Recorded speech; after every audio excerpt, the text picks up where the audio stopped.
All right, folks, July is here, and this is one of our absolute favorite times of year to be getting our trail cameras out in the woods. Number one, deer are starting to take form, and it's time to get excited about Velvet Fest on the horizon. But we have a few tips to running cell cameras and trail cameras in the months of July. So let's get into it. July is the best time to get your trail cameras out in the woods, whether it be a standard SD card camera or a cell camera, for a few reasons. The first reason being it gives you time to make sure all the kinks are getting worked out. Get that camera out in the woods, get it running, make sure it's operating properly, because if there is a malfunction, you'll have time to correct before that information becomes critical. If it's a cell camera, make sure you get used to the user interface inside the camera, get it out in the woods, make sure it gets signal and take some photos. If it is a cellular camera as well, get used to the mobile app. Now is the time to be doing that. You don't want to be doing that in October and November when that information is critical. Take advantage of the off season. Get your trail cameras out a little bit earlier. Get them out in July. Bucks are starting to take form. It's a really exciting time of year, and it's a great time to get to know your camera. So the next tip for July is trail camera maintenance. When you go to first set your trail cameras up, make sure that you format your SD card. That's going to clear out any pictures on there that are left over from last year and clear up any issues that are still left on that card. You got to make sure that your firmware is up to date on your camera, most importantly. If you're on our email list, we send out firmware updates as soon as we get them. Make sure that you are updating your cameras as soon as we send out those firmware updates. Once you have your cell camera hung, you want to make sure that everything is in good working order. Once you set it up, make sure that it's pointed in the right direction, make sure that it's sending the status report, have it take a test photo, make sure you're getting it all on your phone before you leave the actual site. It is summer, it is July, ants are a huge problem. Make sure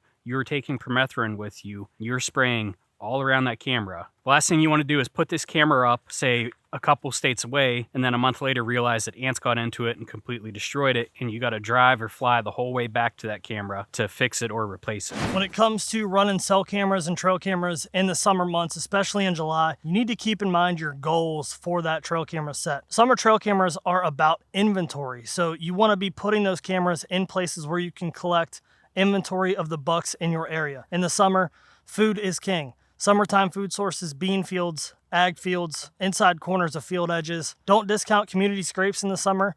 All the bucks in the area are going to be using those community scrapes all throughout the year. They might not be pawing the ground, but that licking branch is going to bring bucks in. Where legal, using mineral sites in the summer is super effective. When those bucks are growing their antlers, they simply can't consume enough mineral to support their antler growth. So they're going to be going to the mineral sources. Does need the minerals. They just dropped fawns. They need to replenish their health. Mineral sites are very great ways to gain inventory in your area when running trail cameras in the summer. So we have this Exodus render here set up on a newly established mineral site. We're going to set this camera up on a longer trigger delay, a minute and a half. We're going to set this up on 6-hour uploads because we don't need to be getting that information in real time in the summer. So that's a great tip for battery life. Extend the upload interval on your trail cameras. And guys, have fun with your camera sets in the summer. Velvet Fest is a really exciting time to be getting pictures of bucks. Last thing here for trail camera tips for July.